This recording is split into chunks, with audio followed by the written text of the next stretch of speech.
السلام عليكم. إن شاء الله يلقاكم الفيديو تاع اليوم في أحسن حال وأسعد الأوقات. اليوم جبت لكم كيكة الخلد التركية، حاولت نقدمها لكم بطريقة صحية إن شاء الله تعجبكم. نحتاج في هذه الكيكة إلى بيضتان مع ملعقتان من دبس التمر. أنا هنا استعملت دبس التمر، وتقدروا تستعملوا عسل، يعني حسب وش متواجد عندكم. نخلط جيدا البيض مع دبس التمر حتى يمتزج جيدا كما ترون. إذا نحرك جيدا، ثم راح نضيف الدهون. هي عبارة عن 50 غرام من الزبدة الحيوانية مع 20 غرام من زيت الزيتون. هذه هي الكمية اللي عنا. حاولت نقص في كمية. بعد ما خلطنا خليط البيض ودبس التمر والزبدة، هنا أضفت ملعقة صغيرة من الفانيلا، وهنا عندي 100 غرام. أنا استعملت لبن، نتوما تقدروا تستعوضوا لما عندكمش بالحليب. هي يعني أصلا بالحليب، بصح أنا نشوف بلي كي نستعمل لبن بدل الحليب يعطي واحد الهشاشة للكيكة. سبحان الله، يعني جربوا هذه الطريقة ورجعوا لي. ثم ننتقل إلى النواشف. نحتاج في هذه الكيكة إلى ملعقة من طحين بودرة الكاكاو، هذه المر، مع ملعقتان أكل من طحين التمر. ثم أضفت ملعقات أكل أيضا من النشا، ومع ملعقتان صغيرتان من الخميرة الكيميائية، يعني حوالي 10 غرام.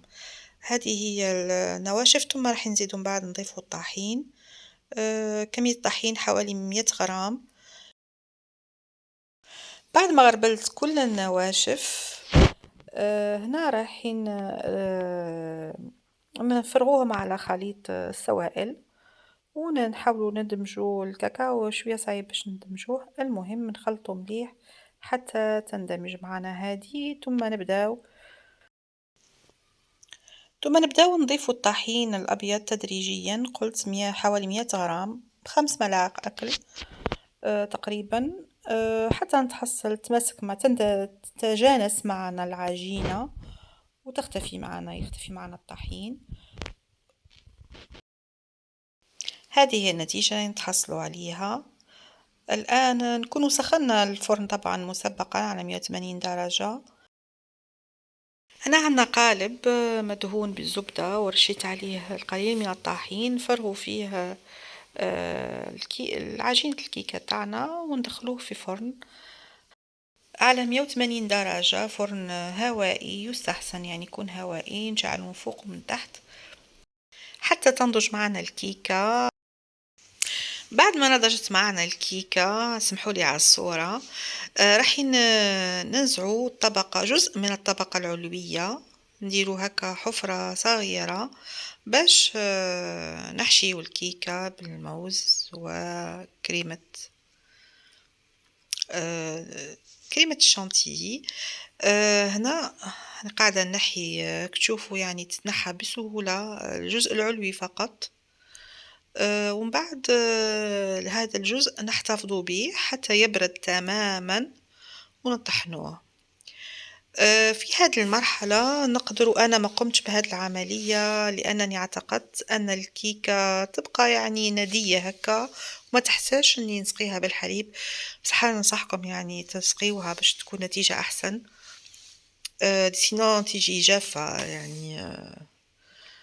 سقيوها بالقليل من الحليب، تكونوا حليتوه بدبس التمر. هنا بعد ما بردت تماما يعني الكيكة، هنا عندي موزتان قطعتهم دوائر هكذا، نصفوهم فوق سطح الكيكة. قلت لكم بعد ما تشربوها ما تنساوش ما ديروش كيفي. لا، راح نحضروا كريمة الشانتي. نحتاج 50 غرام من الشوكولاتة البيضاء، ذوبتها في حمام مائي. راح نضيف لها علبة من القشدة الكثيفة وعلبة من الجبن. العلبة تاع الجبن دير حوالي 90 غرام، وهذه على ما أعتقد 200 غرام.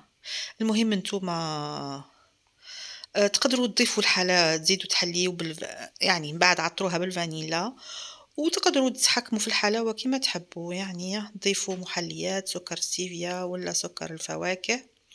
هنا بعد ما صففت الموز فوق الكيكة راح نضيف شانتي تاعي ونسويها على سطح الكيكة. هنا حضرت عجين البسكوي اللي كنت طحنته في الطحان الكهربائي، راح نضيفوه فوق سطح الكيكة، يعني نغطي كل السطح، نديرو طبقة من هذا البسكويت.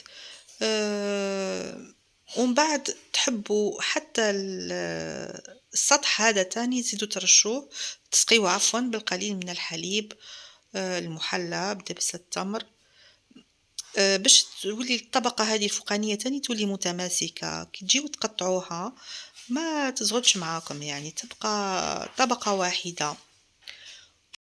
حوالي ربع كأس من الحليب تسقيو به من فوق والطبقة العلوية، والربع الكأس الآخر تسقيو به الطبقة السفلية. هذه هي النتيجة اللي راح نتحصلوا عليها.